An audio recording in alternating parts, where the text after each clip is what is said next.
Bonjour tout le monde.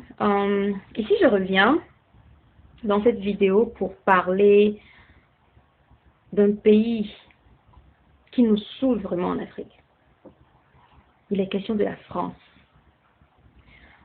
Je sais que nous tous, du moins, à moins que les gens font semblant, nous tous nous savons que la France est la raison principale pour laquelle la plupart des pays dits francophones n'arrivent pas à s'envoler. Parce que la France fait tout ce qui est en son pouvoir pour empêcher notre liberté. Elle nous impose des dirigeants fantoches, égoïstes, et les maintient au pouvoir avec des armes, avec des tours qu'ils nous jouent à tout moment pour tromper notre vigilance. Et malheureusement, nous avons trop peur d'elle. Nous n'osons pas dire à la France les vérités qu'elle est supposée connaître. Nous n'osons pas faire comprendre aux citoyens français que les cons qu'ils mettent au pouvoir sont la raison pour laquelle des millions de gens souffrent, vivent dans la misère, sont persécutés et ne peuvent pas jouir de leur liberté. La liberté, la fraternité et l'égalité qui sont la devise de la France, sont pour nous un idéal que nous ne pouvons point saisir parce que la France fait tout ce qu'elle peut pour nous empêcher d'atteindre ses objectifs.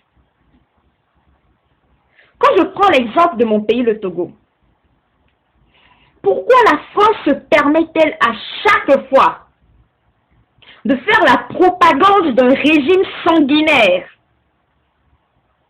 Pourquoi est-ce que la France se permet de ridiculiser le peuple togolais en annonçant la victoire supposée d'un fantoche fraudeur d'élections,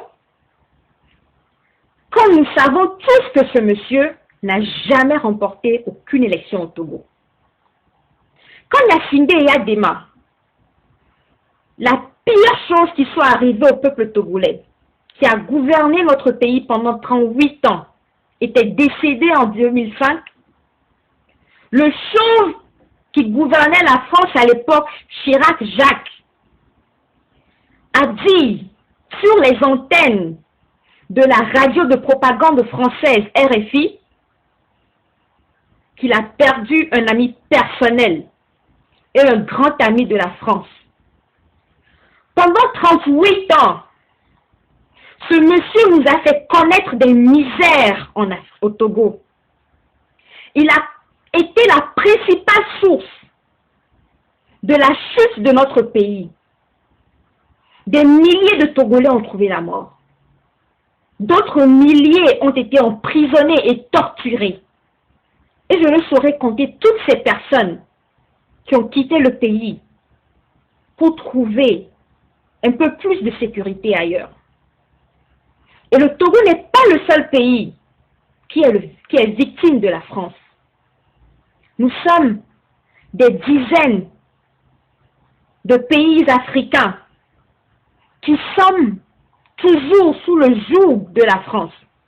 Et notre indépendance est une illusion. J'aimerais que tous les Africains commencent par mener une résistance farouche contre la France. Parce que la France est pour nous les Africains ce que les nazis ont été pour les Juifs. La France a transformé nos pays en camps de concentration où nous sommes tués par la faim, par la misère, par les tortures.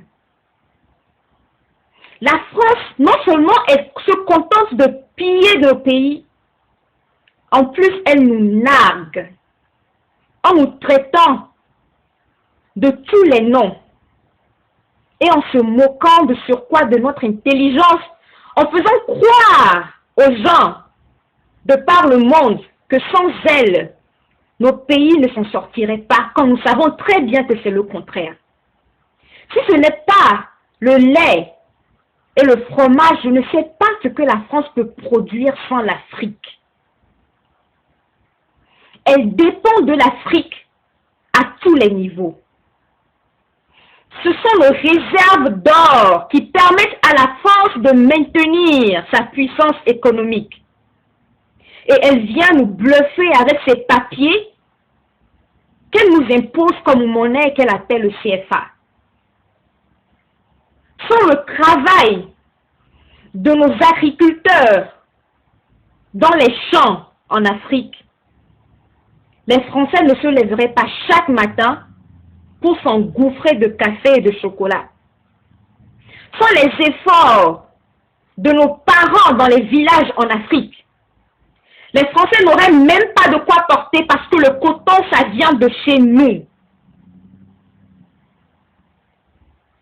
Sans les cultures de plusieurs produits vivriers, la France ne trouverait pas de quoi manger parce que c'est nous qui approvisionnons ces greniers. Mais ingrate qu'elle est et ignorant que ses citoyens sont, tout ce que nous avons en retour, c'est du mépris. Et moi, j'en ai jusque-là. Et moi, je voudrais retourner ce mépris par ce même mépris. Parce que nous ne pouvons pas laisser la France nous piller pour le reste de notre vie. Ça suffit comme ça. Je voudrais que tous les Africains qui dépendent toujours des produits français commencent par les boycotter. Ne visitez plus les médias français. RFI, France 24, TV5, que sais-je encore, boycottez-les. Ne consommez plus les produits français, à commencer par le sucre Saint-Louis qui est répandu en France, les carreaux de sucre Saint-Louis, boycottez-les.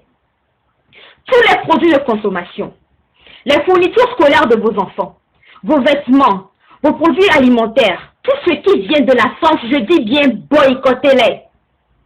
Parce que si la France se permet de nous exploiter ainsi, c'est parce qu'elle veut nous empêcher de produire nous-mêmes ce que nous consommons, afin que nous soyons à jamais ses esclaves.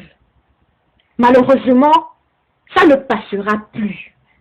Aujourd'hui, nous avons un pouvoir grâce à l'Internet, nous pouvons communiquer avec le monde. Et nous pouvons parler et nous pouvons nous faire entendre. Chers citoyens africains de par le monde entier, boycottez toutes les compagnies françaises, tous les produits français, toutes les sociétés françaises. Ne consommez plus rien qui provienne de la France. Parce que tout ce qui vient de la France est taché du sang de nos parents. Il faudrait que la France comprenne que nous sommes des dizaines de millions d'Africains, plutôt des centaines de millions d'Africains, et nous pouvons la rendre pauvre en l'espace de quelques semaines si nous y mettons de la volonté. Alors si la France ne veut pas que nous les Africains, nous puissions vivre comme des humains dans la dignité et la liberté, eh bien elle non plus ne jouira pas de nos biens. Parce que nous allons pourrir la vie à la France aussi longtemps que nous serons misérables. Et la France deviendra plus pauvre qu'elle ne l'a été quand la peste l'avait ravagée il y a 500 ans. Il faudrait que tous les Français qui m'écoutent sachent que leur pays est en guerre passive contre des centaines de millions de gens qui sont révoltés, qui sont en colère, qui sont fâchés et qui n'en peuvent plus de la tyrannie de leurs dirigeants. Et que le moment est venu pour nous de résister. De la même manière que vous avez résisté contre les nazis, nous résisterons contre vous. Et même si aujourd'hui vous pensez détenir tous les pouvoirs, eh bien un moment arrivera dans l'histoire où vous perdrez et où vous regretterez tout ce que vous nous avez fait subir. Ceci n'est que le début de la guerre passive contre la France. Nous allons lutter, nous allons résister, nous allons combattre tous nos oppresseurs et nous allons nous réapproprier notre culture, nos patrimoines, nos richesses et surtout notre intégrité.